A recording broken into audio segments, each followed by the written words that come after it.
This year, I have been studying zoo animal behaviour and welfare at Dundee and Angus College. The course involved going to Camberdown Wildlife Centre every Wednesday and with our chosen species create ethograms and collect footage of them in order to gain footage for our final documentary. We had to create enrichment for our species and place it in their enclosure and record those displaying natural behaviours. My chosen species was the European brown bear.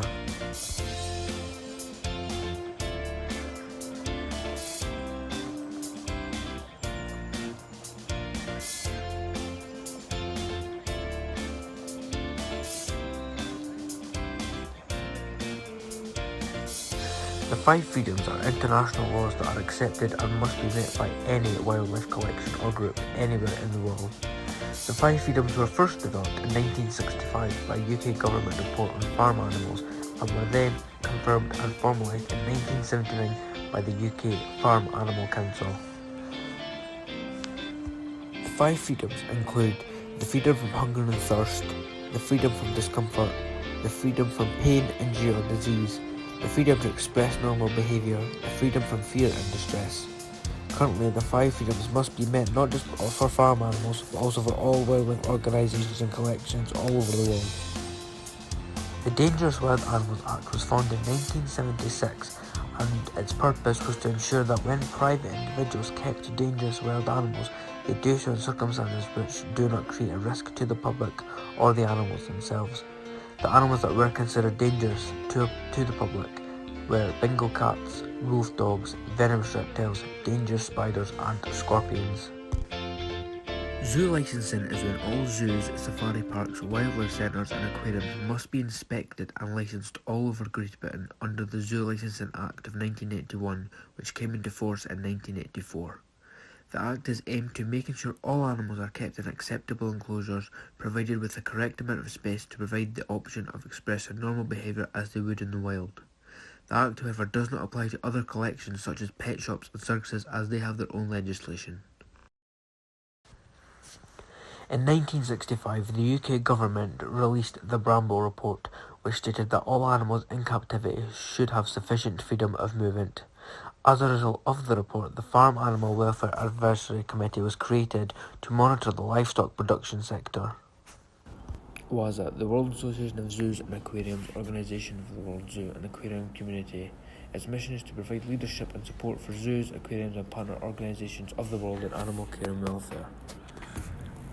EAZA, European Association of Zoos and Aquarium, is the organisation for the European zoo and aquarium community. EAZA tries to enhance its members by providing training programmes and courses, with many being set up by a foundation. They also have aims they would like to achieve by themselves, which include develop and deliver a high-quality training support group, provide relevant training opportunities, and evaluate the training programmes and courses. BIAZA, British Association of Zoos and Aquaria, the professional body representing lots of zoos and aquaria in Britain and Ireland. BIAZA is a professional organisation that represents its followers and promotes what is good about zoos and aquariums. It also has other aims, which include inspiring people to save the world and participate in conservation programmes, and also delivering high-quality standard of education, training and research.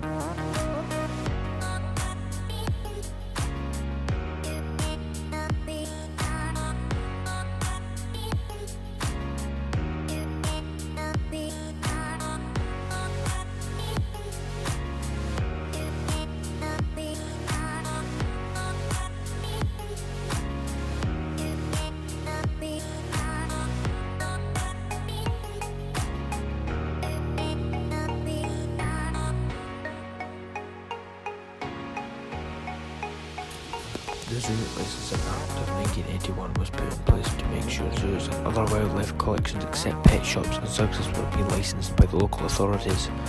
There is a national advice and policy on zoo welfare practice in the shape of different organisations.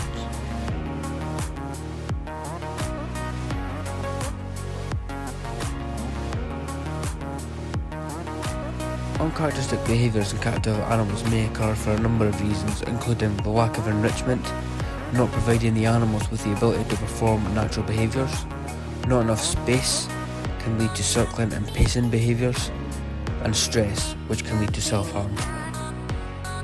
Uncharacteristic behaviours are when animals act in a way that isn't usually normal or seen in that species.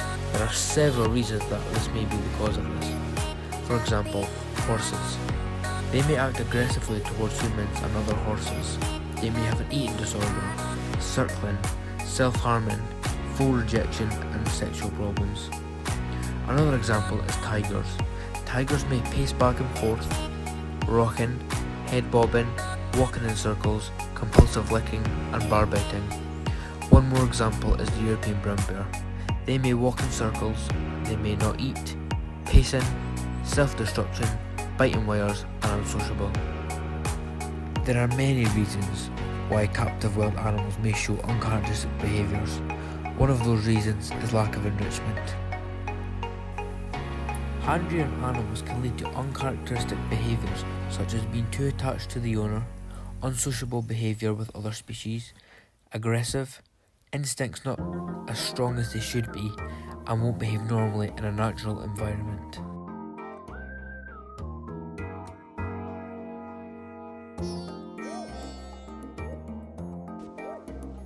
Good welfare standards in a large animal collection include large enclosures, cleanliness inside the enclosure, access to clean daily water, enough zookeepers to help run the zoo, notes and records kept up to date, feeding routines kept in check, a hideout place for animals to retreat to if they want, checking the enclosures are fit to keep the animals in, and no overbreeding.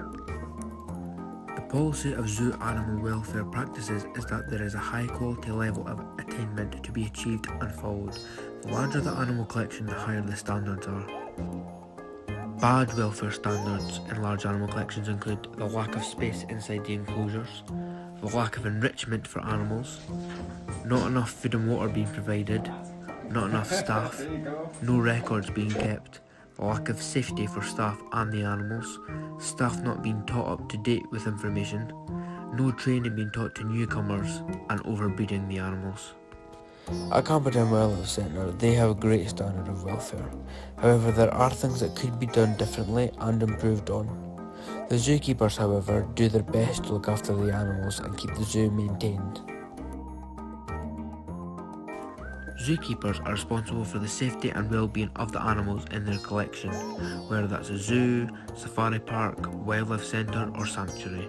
The zookeeper has a lot of daily tasks they need to complete in order to achieve the well-being. Tasks such as bathing, feeding, watering, exercising and cleaning are very important.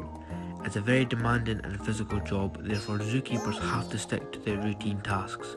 Keepers will follow specific feeding instructions for different species and are sometimes expected to work weekends and often holidays. Their tasks are simple but physical. They must ensure water is always provided and their living area is cleaned. Also helping train or keep the animals entertained is always an important feature. Other tasks do include monitoring the animal's behaviour and making sure there is no sign of injury or sickness. To help them with this, they keep notes, called stud books, on everything that species is doing, so if the vet needs to be called, then they can provide the information from the stud book. Also, speaking to the public and groups of people about the animals can be a part of being a zookeeper, therefore having up-to-date knowledge on your animals is key, especially when providing education.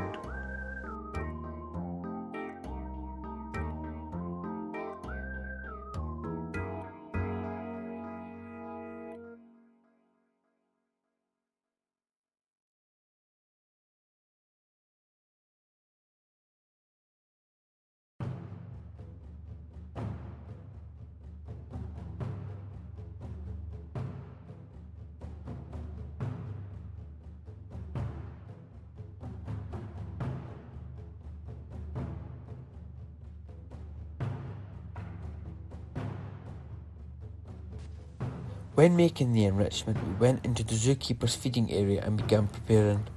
We scooped the inside of the pumpkins out and replaced it with nuts, honey and fruit such as apples, pears and plums.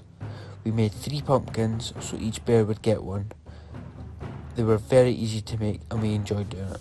At Camperdown Wildlife Centre, all 3 bears are placed into their den at the back of the enclosure, while one keeper stays with them due to them getting scared or nervous due to the doors being shut, while the other enters the enclosure with the small vehicle carrying the food. The keeper then scatters the fruit and vegetables all over the enclosure, as well as placing some in the pool. and also placing meat on the platform and in the trees also. The food for the bears is placed in certain areas such as trees, on the platform, in the water, in the ground, amongst dirt and leaves, or high up because it allows the bears to forage for it, which is what they would do in the wild. It makes them work for their food, therefore they have to use natural instincts and skills to find it. The European brown bear is an omnivore, therefore their diet consists of many different things, including berries, nuts, acorns, carrion, deer, bison, sheep, fish, and honey. The European brown bear's diet in captivity is very similar to what they would eat in the wild. Therefore, meat such as deer, beef leg, or rabbit is provided. Fruit such as grapes, apples, melon, pears, plums, berries, and vegetables such as sweet potato, cabbage, lettuce, and carrots are all provided to help balance out a nutritional diet.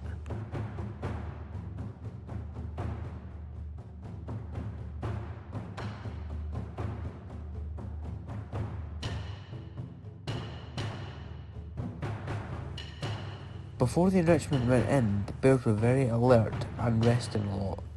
We wanted to change this after the enrichment was put in. Halfway through into the course, we were informed that the bears were going to be going into torpor very early due to the weather. Therefore, we had to think of a different enrichment and quickly. We came up with the ideas of pumpkins because they were easy and cheap to buy. Also, it was Halloween season. We, however, wanted to make things a bit more complicated for the bears, so therefore we placed their food inside the pumpkins, making it harder for them to get to.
In conclusion, the enrichment was a success as we managed to stimulate the bears' natural behaviours and foraging skills. I would like to thank my colleagues, zookeepers and lecturers at Dundee and Angus College for all their support.